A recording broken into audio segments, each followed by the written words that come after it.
It is becoming ever more apparent that the war on drugs has been lost. Doomed to fail from the moment of its inception, the federal war on drugs has not been against drugs, but against people and the laws of economics. The results have been violence, corruption, and a militarized society. My next guest, who just wrote those words, has written a profound, timely, and informative piece that gets to the heart of the failure of the war on drugs.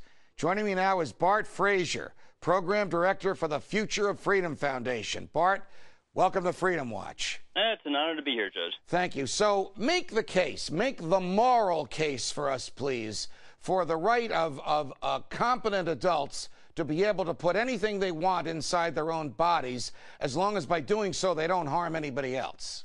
Well, I mean, the moral case is pretty straightforward, that, the government is here to protect the rights of the citizens, and our rights are grounded in property, and our bodies are our property, and we have every right to ingest whatever we want. That is, of course, as long as we don't harm anybody else in the process.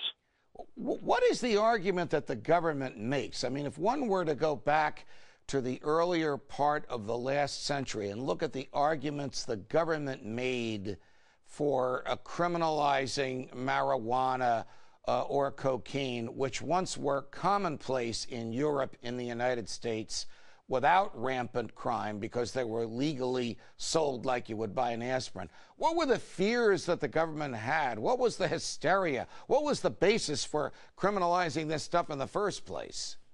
Well, I think the initial thoughts were based on propaganda in the early 20th century that drugs, even milder forms of drugs like marijuana, cause people to become crazy and turn to lives of crime and murder, which of course we know today is not the case.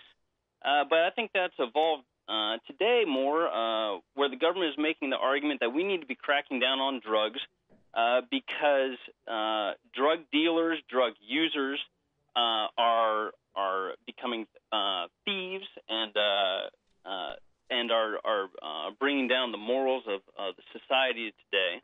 And it really hasn't changed that much, to be honest with you. I mean, the difference is that we have cracked down to such a point that, in the words of Milton Friedman in an open letter to Bill Bennett, he says, the mistake is in failing to recognize that the very measures that the government favors are the major source of the evils that the government deplores. So they're causing the problems through the drug war, which they claim to be fighting. How have politicians and gang leaders and drug lords either wittingly or unwittingly worked together, hand in glove, to further the drug wars, the drug violence, and the police state tactics used to resist it?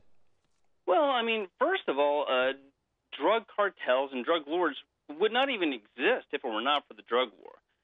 It's the drug war itself that creates the conditions for these people to exist. When you make anything illegal, be it drugs or anything else, the demand does not diminish for that good. And what it does is it creates a black market. Whenever there's a demand, whether or not the government condones it or not, people are going to step in and provide that service or good.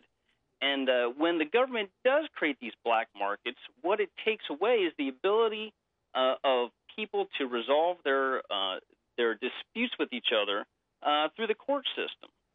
And instead they resolve their disputes through violence. I mean, wouldn't the violence from the drug gangs and wouldn't the violence from the SWAT teams that seem to be breaking down the wrong doors in the wrong people's homes, wouldn't all of that go away? And wouldn't the billions and billions that are spent trying to enforce these laws be a savings to the taxpayer if the recreational drug use of drugs and the privacy of one's home were made lawful? No, absolutely. I mean, the best thing, the best example we have is prohibition. You know, when the United States outlawed the sale of alcohol in the early 20th century, we had the same results then that we do today. And of course, Al Capone is the person best known for wreaking that violence back then. But he did the same thing. You had speakeasies and black market in alcohol sales and cops on the take, cops being killed.